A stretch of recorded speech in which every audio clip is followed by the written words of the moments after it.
Good morning all. Spectroscopy video series में आज हम बात करेंगे आइसोटॉपिक इफेक्ट के बारे में।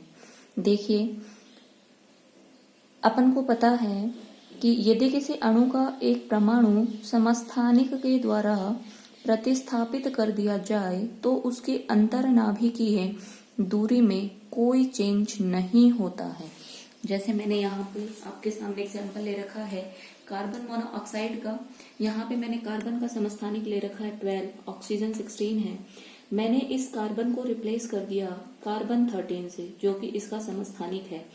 तो देखिए, ये जो इंटरन्यूक्लियर डिस्टेंस है इस पे कोई फर्क नहीं पड़ता है, लेकिन इनके समानीत द्रव्यमान के परिवर्तित होने से जड़त्व आघूर्ण परिवर्तित हो जाएगा, क्योंकि अपन को पता है समानीत द्रव्यमान म्यू बराबर होता है m1 m2 upon m1 plus m2।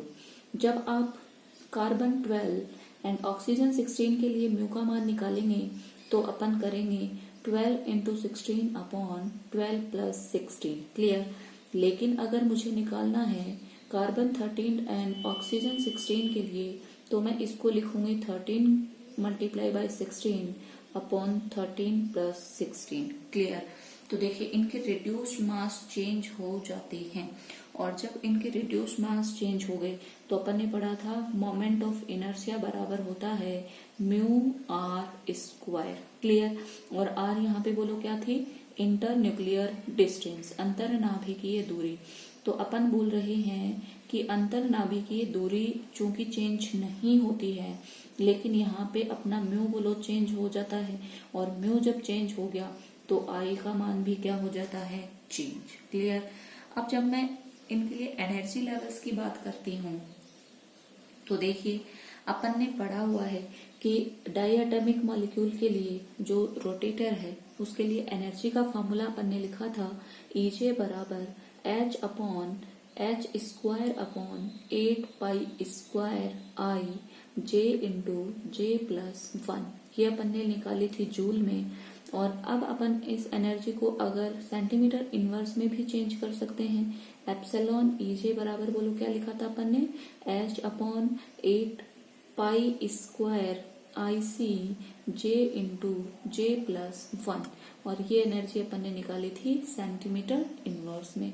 और ऐसे किन्हीं भी दो एनर्जी स्टेट के बीच का डिफरेंस अपन ने किससे लिखा था बोलो, 2BJ प्लस 1।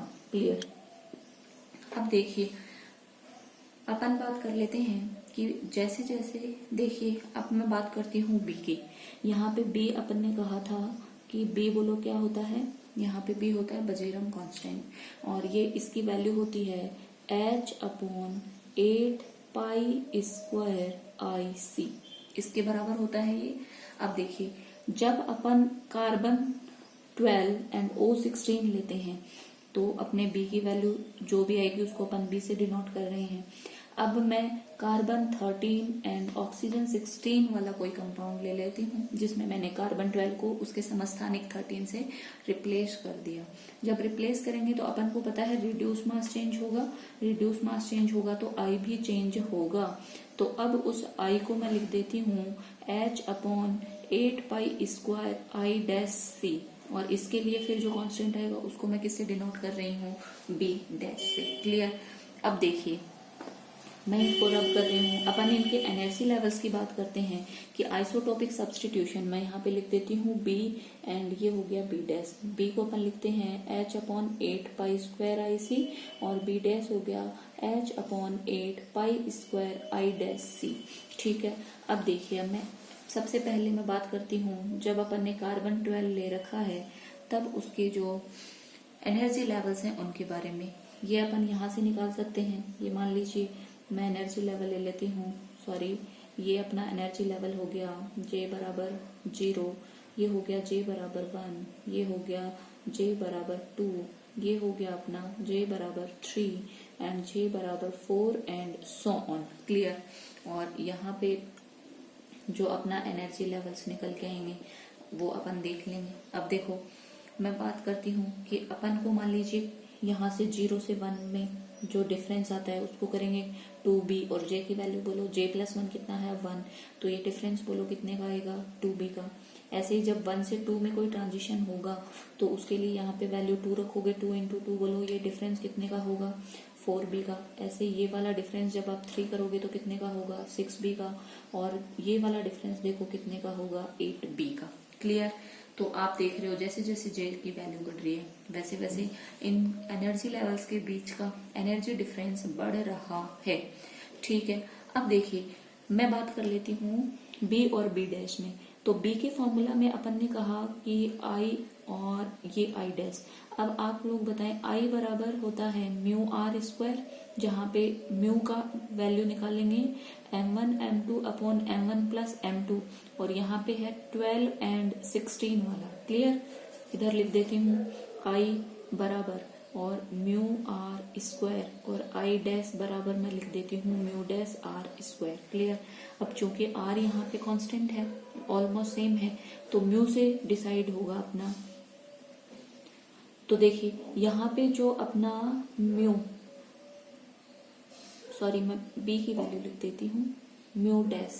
देखिए अब मैं बात कर लेती हूँ, देखो यहाँ पे सीधे मैं आपको यहीं पे बताती हूँ। इसके लिए अगर आई की वैल्यू कम हो, सॉरी आई की वैल्यू कम, आई की वैल्यू ज्यादा, और तो बी डैश की वैल्यू क्या हो जाएगी कम, क्योंकि आई देखो आई बराबर होता है म्यू आर स्क्वायर, और म्यू होता है m1 m2 upon m1 plus m2। अब जब मैं बात करूंगी 13 एंड 16 की, तो यहाँ पे देखो मास बढ़ रहा है, और मास बढ़ेगा तो कौन बढ़ेगा म्यू, म्यू बढ़ेगा, इसका मतलब कौन बढ़ेगा आई, और आई बढ़ेगा तो बी का मान क्या होगा कम। क्लियर? तो अब जो 13 वाला है इसके लिए मैंने म्यू डैश, ये बोलो क्या है आई डैश, तो ये क्या हो गया बी डैश। क्लियर हुई मेरी बात? दोबारा सुन लें, चूंकि कार्बन को मैंने 13 वाले आइसोटोप से रिप्लेस किया है, तो यहाँ पे मास बढ़ गया, मास बढ़ा तो कौन बढ़ गया म्यू डैश बढ़ गया, और चूंकि आई बराबर होता है म्यू आर स्क्वायर, तो म्यू डैश बढ़ा तो कौन बढ़ गया आई डैश, आई डैश बढ़ा तो ये इनवर्स रिलेशन में होता है, इसलिए बी डैश का मान बोलो क्या हो गया कम। तो देखो यहाँ से मैं कंक्लूजन लिख सकती हूँ कि मेरा जो बी है वो ग्रेटर होगा बी डैश से। क्लियर? और बी डैश से ग्रेटर है, इसका मतलब जो अपना आइसोटॉपिक इफेक्ट की वजह से जो अपना ये बी है, जैसे 2b है, 4b है, 6b है, 8b है, अगर आप आइसोटॉपिक इफेक्ट लगाओगे तो यहाँ पे ये जो वैल्यू है ये डिक्रीज होगी, फिर वहां पे ये होगा 2b dash, 4b dash, 6b dash and 8b dash, और चूंकि b डैश वैल्यू कम होती है किससे b से, तो ये जो अपना एनर्जी लेवल्स कुछ आएंगे, ये मान लीजिए j बराबर 0 का हो गया। अब मैं बात करती हूँ इसकी, तो ये यहाँ पे नहीं आके इससे थोड़ा सा कहाँ आएगा नीचे, j बराबर j डैश कर देती हूँ 1, ये j डैश बराबर क्या हो गया 0। अब ऐसे ही जब 2 के लिए आप एनर्जी डिफरेंस निकालोगे तो ये यहाँ नहीं आके थोड़ा कम उस पे आएगा, तो ये हो गया j डैश बराबर 2। ऐसे ही जब ये भी लोअर एनर्जी उस पे आएगा तो इसको लिख देंगे j डैश बराबर 3, और ये बोलो क्या होगा j डैश बराबर 4। क्लियर? ये कम क्यों हुआ आप लोगों को समझ में आया? क्योंकि अपने बी डैश की वैल्यू बी से बोलो क्या होती है कम। अब अगर अपन इनमें रिलेटिव इनकी डेंसिटी निकालें तो वो देखो अपन कैसे निकाल सकते हैं, b अपॉन बी डैश, इसके रेस्पेक्ट में कितना कम होगा, कितना डिक्रीज होगा, वो अपन निकाल सकते हैं। देखें b अपॉन बी डैश, अब b की वैल्यू रख देते हैं, b की वैल्यू बोलो क्या होती है h अपॉन 8 पाई स्क्वायर आई सी, और अब बी डैश की वैल्यू रख देते हैं h upon 8 pi square I dash C. अब सारी वैल्यूज एक दूसरे से कैंसिल हो जाएंगी, तो b अपॉन बी डैश बराबर क्या होगा आई डैश अपॉन आई। इससे अपन निकाल सकते हैं कि इनमें रिलेटिव डिक्रीज कितना हुआ है, और अपन को पता है आई डैश बराबर क्या होता है म्यू डैश आर स्क्वायर, और ये होता है म्यू आर स्क्वायर। अब चूंकि r सेम है इसलिए इसको मैं हटा देती हूँ, तो इसको मैं क्या लिख सकती हूँ बोलो, बराबर बोलो किसके हो गया mu dash upon mus. Clear? तो इन दोनों के बीच की अपन रिलेटिव डिक्रीज निकाल सकते हैं कितना होगा और कितना नहीं होगा। इसका मतलब सीधा सीधा अर्थ ये है कि यदि अपन आइसोटॉपिक सब्स्टिट्यूशन करते हैं तो वहां पे बी डैश जो होता है उसकी वैल्यू कम होती है, इसलिए जो अपने एनर्जी लेवल हैं वो क्या होंगे, थोड़े से लोअर एनर्जी लेवल पे आएंगे। ठीक है, ध्यान में रखेंगे। और अब बात करती हूँ नॉन रिजिड रोटेटर की। और नॉन रिजिड रोटेटर वो होता है जब मॉलिक्यूल रोटेशन करेगा तो उसकी जो इंटरन्यूक्लियर डिस्टेंस है वो सेम नहीं होगी। क्लियर। तो जब वो चेंज होगी टाइम के साथ में तो उसको अपन बोलेंगे नॉन रिजिड रोटेटर, क्योंकि रिजिड रोटेटर के लिए अपन ने कहा था कि मॉलिक्यूल जब रोटेशन करे तो उसकी इंटरन्यूक्लियर डिस्टेंस सेम होनी चाहिए। लेकिन यहाँ पे अपन बात कर रहे हैं कि मान लीजिए कोई मॉलिक्यूल ऐसा है कि जो रोटेशन कर रहा है उस टाइम उसकी इंटरन्यूक्लियर डिस्टेंस सेम नहीं है, तो फिर वो चेंज हो रही है रोटेशन के साथ में, तो उसको अपन बोलेंगे नॉन रिजिड रोटेटर। और नॉन रिजिड रोटेटर के लिए जो एनर्जी होती है उसको अपन लिख सकते हैं इस तरीके से BJ+1। ये अपन ने लिखी थी किसके लिए, रिजिड रोटेटर के लिए, -BJ² J+1 का स्क्वायर। ये अपनी एनर्जी जो होती है ये बोलो किसके लिए होती है, नॉन रिजिड रोटेटर के लिए। क्लियर। और नॉन रिजिड रोटेटर में यहाँ पे जो अपना डी होता है इसको अपन बोलते हैं centrifugal distortion constant. Centrifugal distortion constant. और इस बेग की वैल्यू जो होती है वो होती है 4b³/V0²। और जहाँ पे V0 होता है उसको बोलते हैं फंडामेंटल वाइब्रेशनल फ्रीक्वेंसी। ध्यान रखेंगे नॉन रिजिड रोटेटर के लिए एनर्जी का फॉर्मूला।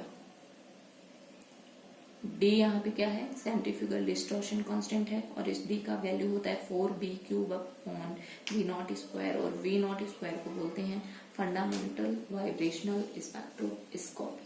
Thank you.